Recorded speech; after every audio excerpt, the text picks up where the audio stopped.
ವೀಕ್ಷಕರೇ, ಮೋದಿಗೆ ಇಸ್ರೇಲ್ ಜೊತೆ ಉತ್ತಮವಾದ ಬಾಂಧವ್ಯ ಇದೆ. ಇಸ್ರೇಲ್ನವರು ಲೆಬನಾನ್ನಲ್ಲಿ ಪೇಜರ್ ಸ್ಫೋಟ ಮಾಡಿಸಿದ್ರಲ್ಲ, ಈ ಕೆಲವು ದಿನಗಳ ಹಿಂದೆ ನೀವು ನೋಡಿದ್ರಲ್ಲ, ಆ ರೀತಿಯಲ್ಲಿ ಇಲ್ಲಿ ಬಿಜೆಪಿಯವರು ಏನು ಬೇಕಾದರೂ ಮಾಡಬಹುದು. ಹಾಗಾಗಿ ಚುನಾವಣಾ ಆಯೋಗ ಇವಿಎಂಗಳ ಬದಲು ಬ್ಯಾಲೆಟ್ ಪೇಪರ್ ಬಳಸಿ ಹಳೆ ಕಾಲಕ್ಕೆ ಹೋಗಿ ಅಂತ ಕಾಂಗ್ರೆಸ್ ಮುಖಂಡ ರಶೀದ್ ಆಲ್ವಿ ಅಚ್ಚರಿಯ ಹೇಳಿಕೆ ಕೊಟ್ಟಿದ್ರು. ಆಲ್ವಿ ಮಾತಿಗೆ ಚುನಾವಣಾ ಆಯೋಗ ಚಾಟಿ ಬೀಸಿದೆ. इसराइल 600 किलोमीटर दूर से घर बैठे बैठे पेजर और वॉकी टॉकी के जरिए लोगों को मार सकता है, तो ईवीएम की तो कोई औकात ही नहीं है। और प्रधानमंत्री के बहुत अच्छे रिश्ते हैं इसराइल के साथ। इसराइल इन मामलात के अंदर एक्सपर्ट है, इसलिए ईवीएम का बड़ा खेल कहीं भी हो सकता है। जब पेजर से उड़ा देते हैं तो ईवीएम को कैसे हैक नहीं कर सकते, ये भी पूछते हैं। जब कोई किसी कंट्री में पेजर से उड़ा दिया तो ईवीएम हो जाएगी। अरे भाई, पेजर कनेक्टेड होता है, ईवीएम कनेक्टेड नहीं होती। ಇವಿಎಂ ಆಕ್ಚುಲಿ ಹ್ಯಾಕ್ ಮಾಡಕ್ ಆಗತ್ತಾ? ಅದಕ್ಕೆ ಚುನಾವಣಾ ಆಯೋಗ ಏನು ಹೇಳಿದೆ, ಚೆನ್ನಾಗಿ ಚಾಟಿ ಬೀಸಿದೆ ನೋಡಿ. ಅದು ಹೆಂಗೆ ಅಂತಂದ್ರೆ, ನಿಮ್ಮ ನಿರೀಕ್ಷೆಯ ಫಲಿತಾಂಶ ಬರ್ದೇ ಇದ್ರೆ ಅದು ಇವಿಎಂ ಹ್ಯಾಕ್ ಅಂತ, ಹಂಗೆ ದೂರಬೇಡಿ ಅಂತ ಚುನಾವಣಾ ಆಯೋಗ ಮತ್ತೆ ಹೇಳಿದೆ. ಇದನ್ನು ಜೋಕ್ ಆಗ್ಬಿಟ್ಟಿದೆ. ಅಂದ್ರೆ ನೀವು ಗೆದ್ದ ಕಡೆ ಇವಿಎಂ ಸರಿ ಇರುತ್ತೆ, ನೀವು ಸೋತ ಕಡೆ ಇವಿಎಂ ಸರಿ ಇಲ್ಲ ಅಂತ. ಅದು ಹೆಂಗೆ ಹಂಗಾಗುತ್ತೆ? ಅದು ಕೈ ಮುಖಂಡರಿಗೆ ಮುಖ್ಯ ಚುನಾವಣಾ ಆಯುಕ್ತರು ತಿರುಗೇಟು ಕೊಟ್ಟಿದ್ದಾರೆ. ಇವಿಎಂಗೆ ಪೇಜರ್ಗಳಂತೆ ನೆಟ್ವರ್ಕ್ ಜೊತೆ ಸಂಪರ್ಕ ಇರಲ್ಲ, ಯಾವುದೇ ನೆಟ್ವರ್ಕ್ಗೆ ಕನೆಕ್ಟ್ ಆಗಿರಲ್ಲ. ಪೇಜರ್ಗಳು ಈ ಮೊಬೈಲ್ ಥರ ನೆಟ್ವರ್ಕ್ಗೆ ಕನೆಕ್ಟ್ ಆಗಿರುತ್ತೆ ಅಂತ. ಇವಿಎಂಗೆ ಆ ಥರ ಯಾವುದೇ ನೆಟ್ವರ್ಕ್ ಜೊತೆ ಸಂಪರ್ಕ ಇರಲ್ಲ. ಮತಯಂತ್ರಗಳು 100% ಸುರಕ್ಷಿತ, ಇದನ್ನು ಹ್ಯಾಕಿಂಗ್ ಮಾಡೋದು ಅಸಾಧ್ಯ ಅಂತ ಸುಪ್ರೀಂ ಕೋರ್ಟ್ವರೆಗೂ ಹೋಯ್ತಲ್ರಿ ಈ ವಿಚಾರ. ಏನಾಯ್ತು ಆಮೇಲೆ? ಸೊ ಮತ್ತೆ ಅದನ್ನೇ ಹೇಳೋದ್ರಲ್ಲಿ ಏನರ್ಥ ಇದೆ ಗೊತ್ತಿಲ್ಲ. ಚುನಾವಣಾ ಆಯೋಗ ಚೆನ್ನಾಗಿ ಚಾಟಿ ಬೀಸಿದೆ. ಇವಿಎಂ ಬ್ಯಾಟ್ರಿ ಕ್ಯಾಲ್ಕುಲೇಟರ್ನಲ್ಲಿ ಏನು ಬ್ಯಾಟ್ರಿ ಇರುತ್ತಲ್ಲ ಆ ಥರ ಇದೆ ಅಂತ, ಹ್ಯಾಕ್ ಮಾಡಕ್ಕೆ ಬರಲ್ಲ ಅದನ್ನು ಅಂತ ಹೇಳ್ತಾ ಇದ್ದಾರೆ ಚುನಾವಣಾ ಆಯೋಗ. 3 ಹಂತಗಳಲ್ಲಿ ಭದ್ರತಾ ವಿಧಾನಗಳನ್ನು ಅನುಸರಿಸಲಾಗ್ತಾ ಇದೆ ಅಂತ.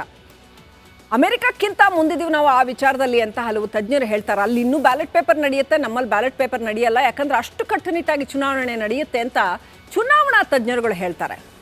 ಚುನಾವಣೆ ದಿನವೇ ಇವಿಎಂಗೆ ಬ್ಯಾಟ್ರಿನ ಹಾಕಲಾಗುತ್ತೆ, ಹಿಂದೆ ಮುಂದೆ ಹಾಕಲ್ಲ, ಆ ದಿನಾನೇ ಹಾಕ್ತಾರೆ. ಹಾಗಾಗಿ ಅವತ್ತದು ಆಕ್ಟಿವೇಟ್ ಆಗುತ್ತೆ, ಅಲ್ಲಿವರೆಗೂ ಅದು ಆಕ್ಟಿವೇಟೇ ಆಗಲ್ಲ, ಅದನ್ನು ಹ್ಯಾಕ್ ಮಾಡಕ್ಕೆ ಬರಲ್ಲ.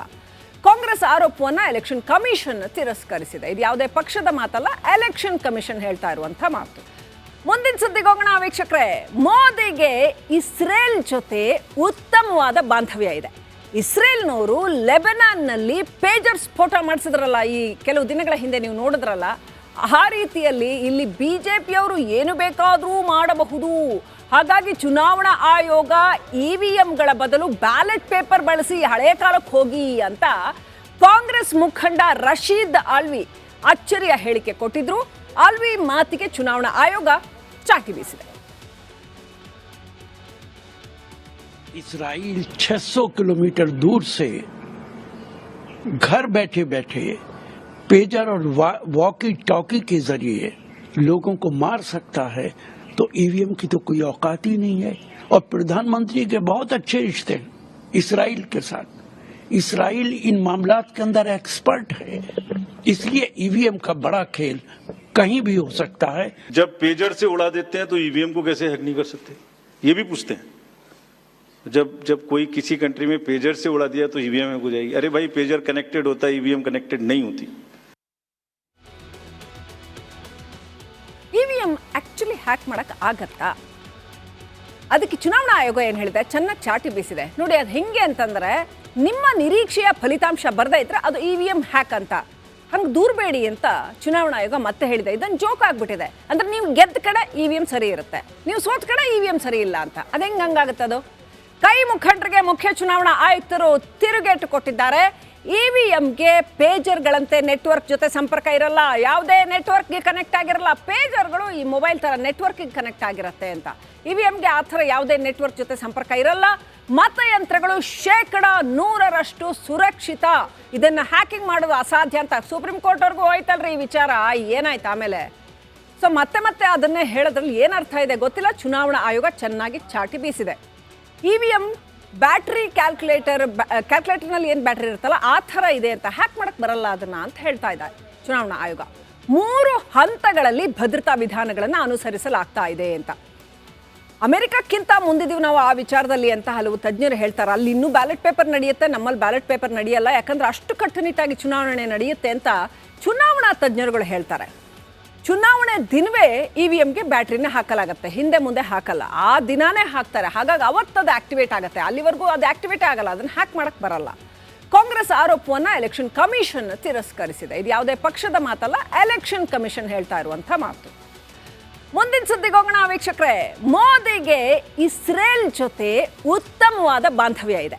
ಇಸ್ರೇಲ್ನವರು ಲೆಬನಾನ್ನಲ್ಲಿ ಪೇಜರ್ ಸ್ಫೋಟ ಮಾಡಿಸಿದ್ರಲ್ಲ, ಈ ಕೆಲವು ದಿನಗಳ ಹಿಂದೆ ನೀವು ನೋಡಿದ್ರಲ್ಲ, ಆ ರೀತಿಯಲ್ಲಿ ಇಲ್ಲಿ ಬಿಜೆಪಿಯವರು ಏನು ಬೇಕಾದರೂ ಮಾಡಬಹುದು. ಹಾಗಾಗಿ ಚುನಾವಣಾ ಆಯೋಗ ಇವಿಎಂಗಳ ಬದಲು ಬ್ಯಾಲೆಟ್ ಪೇಪರ್ ಬಳಸಿ ಹಳೆಯ ಕಾಲಕ್ಕೆ ಹೋಗಿ ಅಂತ ಕಾಂಗ್ರೆಸ್ ಮುಖಂಡ ರಶೀದ್ ಆಲ್ವಿ ಅಚ್ಚರಿಯ ಹೇಳಿಕೆ ಕೊಟ್ಟಿದ್ರು. ಆಲ್ವಿ ಮಾತಿಗೆ ಚುನಾವಣಾ ಆಯೋಗ ಚಾಟಿ ಬೀಸಿದೆ. इसराइल 600 किलोमीटर दूर से घर बैठे बैठे पेजर और वॉकी टॉकी के जरिए लोगों को मार सकता है, तो ईवीएम की तो कोई औकात ही नहीं है। और प्रधानमंत्री के बहुत अच्छे रिश्ते हैं इसराइल के साथ। इसराइल इन मामलात के अंदर एक्सपर्ट है, इसलिए ईवीएम का बड़ा खेल कहीं भी हो सकता है। जब पेजर से उड़ा देते हैं तो ईवीएम को कैसे हैक नहीं कर सकते, ये भी पूछते हैं। जब कोई किसी कंट्री में पेजर से उड़ा दिया तो ईवीएम हैक हो जाएगी। अरे भाई, पेजर कनेक्टेड होता है, ईवीएम कनेक्टेड नहीं होती। ಇವಿಎಂ ಆಕ್ಚುಲಿ ಹ್ಯಾಕ್ ಮಾಡಕ್ ಆಗತ್ತಾ?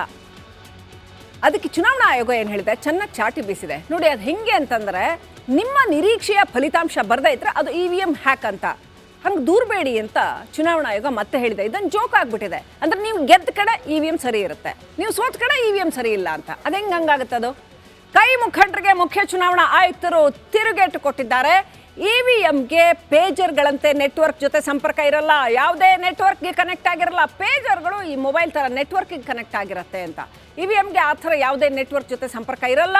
ಮತಯಂತ್ರಗಳು 100% ಸುರಕ್ಷಿತ, ಇದನ್ನು ಹ್ಯಾಕಿಂಗ್ ಮಾಡೋದು ಅಸಾಧ್ಯ ಅಂತ ಸುಪ್ರೀಂ ಕೋರ್ಟ್ವರೆಗೂ ಹೋಯ್ತಲ್ರಿ ಈ ವಿಚಾರ. ಏನಾಯ್ತು ಆಮೇಲೆ? ಸೊ ಮತ್ತೆ ಅದನ್ನೇ ಹೇಳೋದ್ರಲ್ಲಿ ಏನರ್ಥ ಇದೆ ಗೊತ್ತಿಲ್ಲ. ಚುನಾವಣಾ ಆಯೋಗ ಚೆನ್ನಾಗಿ ಚಾಟಿ ಬೀಸಿದೆ. ಇವಿಎಂ ಬ್ಯಾಟ್ರಿ ಕ್ಯಾಲ್ಕುಲೇಟರ್ನಲ್ಲಿ ಏನು ಬ್ಯಾಟ್ರಿ ಇರುತ್ತಲ್ಲ ಆ ಥರ ಇದೆ ಅಂತ, ಹ್ಯಾಕ್ ಮಾಡಕ್ಕೆ ಬರಲ್ಲ ಅದನ್ನು ಅಂತ ಹೇಳ್ತಾ ಇದ್ದಾರೆ ಚುನಾವಣಾ ಆಯೋಗ. 3 ಹಂತಗಳಲ್ಲಿ ಭದ್ರತಾ ವಿಧಾನಗಳನ್ನು ಅನುಸರಿಸಲಾಗ್ತಾ ಇದೆ ಅಂತ. ಅಮೆರಿಕಕ್ಕಿಂತ ಮುಂದಿದೀವಿ ನಾವು ಆ ವಿಚಾರದಲ್ಲಿ ಅಂತ ಹಲವು ತಜ್ಞರು ಹೇಳ್ತಾರೆ. ಅಲ್ಲಿ ಇನ್ನೂ ಬ್ಯಾಲೆಟ್ ಪೇಪರ್ ನಡೆಯುತ್ತೆ, ನಮ್ಮಲ್ಲಿ ಬ್ಯಾಲೆಟ್ ಪೇಪರ್ ನಡೆಯಲ್ಲ, ಯಾಕಂದ್ರೆ ಅಷ್ಟು ಕಟ್ಟುನಿಟ್ಟಾಗಿ ಚುನಾವಣೆ ನಡೆಯುತ್ತೆ ಅಂತ ಚುನಾವಣಾ ತಜ್ಞರುಗಳು ಹೇಳ್ತಾರೆ. ಚುನಾವಣೆ ದಿನವೇ ಇವಿಎಂಗೆ ಬ್ಯಾಟ್ರಿನ ಹಾಕಲಾಗುತ್ತೆ, ಹಿಂದೆ ಮುಂದೆ ಹಾಕಲ್ಲ, ಆ ದಿನಾನೇ ಹಾಕ್ತಾರೆ. ಹಾಗಾಗಿ ಅವತ್ತದು ಆಕ್ಟಿವೇಟ್ ಆಗುತ್ತೆ, ಅಲ್ಲಿವರೆಗೂ ಅದು ಆಕ್ಟಿವೇಟ್ ಆಗಲ್ಲ, ಅದನ್ನು ಹ್ಯಾಕ್ ಮಾಡಕ್ಕೆ ಬರಲ್ಲ. ಕಾಂಗ್ರೆಸ್ ಆರೋಪವನ್ನು ಎಲೆಕ್ಷನ್ ಕಮಿಷನ್ ತಿರಸ್ಕರಿಸಿದೆ. ಇದು ಯಾವುದೇ ಪಕ್ಷದ ಮಾತಲ್ಲ, ಎಲೆಕ್ಷನ್ ಕಮಿಷನ್ ಹೇಳ್ತಾ ಇರುವಂಥ ಮಾತು.